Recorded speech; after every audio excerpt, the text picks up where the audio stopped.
ঝা গুরু গুরু ঝা গুরু গুরু ঝা গুরু গুরু ঝা তা কুরু কুরু তা কুরু কুরু তা কুরু কুরু তা।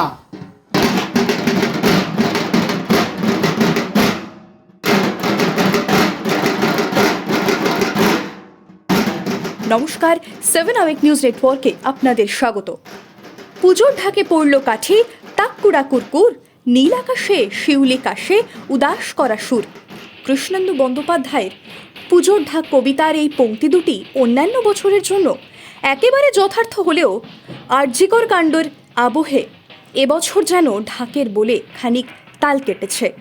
আর তাই তো দুর্গাপুজো আসতে আর হাতে গোনা মাত্র কয়েকটা দিন বাকি থাকলেও উৎসব প্রিয় বাঙালির মধ্যে সেই চেনা উন্মাদনার ছবিটা যেন উধাও। আর তাই খানিক লোকসানের মুখেই পড়তে হচ্ছে উত্তর 24 পরগনার অশোকনগরের কয়াডাঙ্গা নট্টপাড়া এলাকার মহিলা ঢাকিদের। তবে আরজিকর আবহে মাইনা কম এলেও তিলোত্তমা হত্যাকাণ্ডের দোষীদের উপযুক্ত শাস্তির দাবি করছেন ঢাকিরা।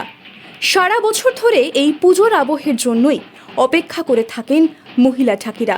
সংসারের সমস্ত কাজ সামলে দুর্গাপুজোর সময় ঢাকে বোল তুলে খানিক উপার্জন করতে পারেন তারা। আর তাই এই সময় তাদের প্রশিক্ষক সজল নন্দীর বাড়িতে কার্যত দম ফেলার সময় থাকে না। একের পর এক অনুষ্ঠানের জন্য বায়না আসতে থাকে, আর সেই সঙ্গে চলে জোর কদমে প্রস্তুতি। তবে এবার সেই ব্যস্ততার চিত্রটা খানিকটা ম্লান হলেও দর্শকদের চমকে দিতে এক অভিনব পন্থাও কিন্তু তিনি বের করেছেন। মাথায় আগুন নিয়ে ঢাকে বোল তুলবেন ঢাকিরা।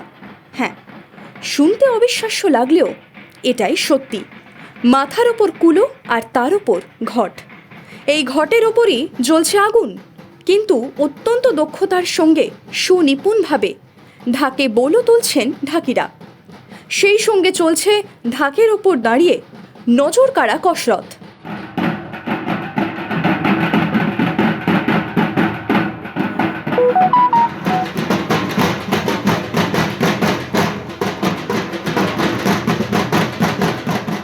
সজলবাবুর মাথায় কেন এলো এই অভিনব ভাবনা?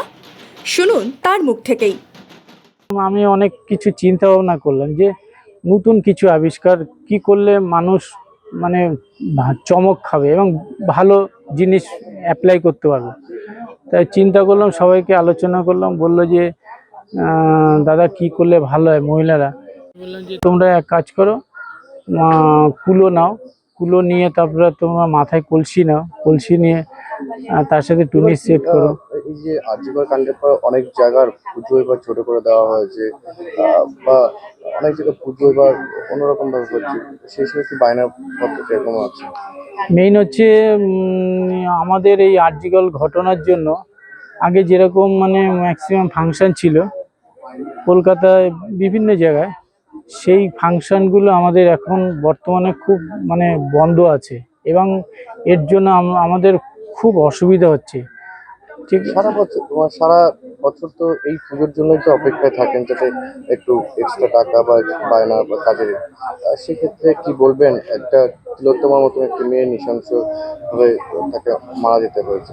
আমাদের মহিলা ঢাকির পক্ষ থেকে বলছি, আরজিকর ঘটনার যে দুঃখজনক ব্যাপার, এবং আমরা শিল্পী জগৎ থেকে এটা তাড়াতাড়ি বিচার চাচ্ছি। এবং হচ্ছে সামনে পুজো চলে এসছে এবং আমাদের এই যে শিল্পীদের সামনে পুজো চলে আসছে আর বেশি দিন নেই, আমাদের প্রচণ্ড অসুবিধা হচ্ছে। এরকম বায়না টায়নাগুলো কিছু কিছু বায়না আমাদের ক্যান্সেল হয়ে গেছে। এবার আমরা চিন্তায় পড়ে গেছি যে কি করব, কি করে খাবো। অন্যদিকে বছরের এই একটা সময়ই কিছু উপার্জনের আশায় ভিন রাজ্যে কিংবা বিদেশেও পাড়ি দেন মহিলা ঠাকিরা। তবে এবার যেন সব কিছুতেই ভাটা পড়েছে, আর তাই তারা এক বাক্যে স্বীকার করলেন বায়না কম আসছে, কিন্তু সেই সঙ্গে এও স্পষ্ট করলেন তাদের ঢাকের তালেই প্রতিধ্বনিত হবে প্রতিবাদ। পুজোর মধ্যেও কিভাবে তারা প্রতিবাদ জারি রাখবেন শুনুন তাদের মুখ থেকেই। মহিলা হিসেবে আমাদের পুজো আসছে, আমরা সারা বছরই অপেক্ষায় থাকি যে কবে পুজো আসবে, আমরা পুজোতে বায়নাপত্র পাবো, বাজাতে যাব, আমরাও আনন্দ পাবো, দর্শকদেরও আনন্দ দেব, সেই অপেক্ষাতেই আমরা থাকি। পরিবারকে ছেড়ে?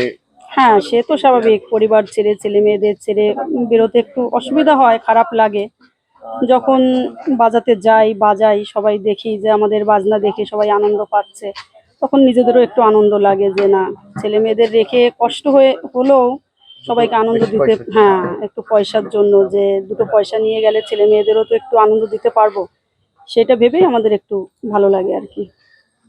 আরজিকর কাণ্ডে আপনি একজন মহিলা, কোনোভাবে কি একটু মানে এবার বায়না কম আছে?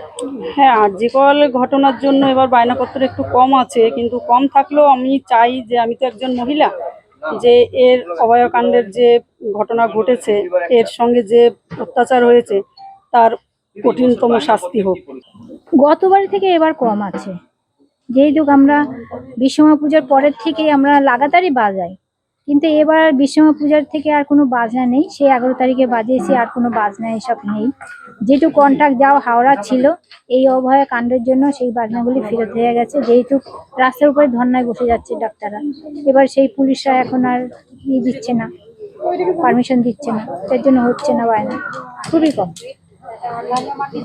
অভয়া যে কাণ্ড, যেটা আরজিকর যে কাণ্ড, সেটা দাঁড়িয়ে আপনি একজন মহিলা, কি বলবেন? আমি অভয়কাণ্ডের জন্য বলবো যে আমি একজন মহিলা, সেও একজন মহিলা ছিলেন। এবার তাকে যেরকম ভাবে হত্যা করে মারা হয়েছে, আমি চাই যে 1 সপ্তাহের মধ্যে যেতে এইটা শাস্তি দেয়, ওদের যারা করেছে তারা জানি শাস্তি পায়, এটাই আমার আবেদন। কোনোভাবে কি এবার পুজো মণ্ডপে আপনারা ঢাক বাজাবেন, সেই জায়গা থেকে কোনোভাবে তিলোত্তমার জন্য প্রতিবাদ জানাবেন পুজো মণ্ডপে? হ্যাঁ, তিলোত্তমার জন্য যেখানে আমরা বাজেতে যাবো তার আগে তিলোত্তমার নামে 1 মিনিট নীরবতা পালন করে তারপরে ঢাকের বাড়িটা দেবো। যেহেতু সে থাকলে আগে সেও নাচ করতো, সেও মনে আনন্দ পেত, তার জন্য দুঃখের জন্য আমরা 1 মিনিট নীরবতা পালন করে তারপরে ঢাক বাজাবো। উমা বন্দনার অবিচ্ছেদ্য অংশ ঢাকের বাদ দিতে এবার সত্যিই প্রতিবাদের সুর ধ্বনিত হয় নাকি, তা তো কেবল সময় বলবে। অশোকনগর থেকে শান্তনু বিশ্বাসের রিপোর্ট, 7 আওয়ার নিউজ নেটওয়ার্ক।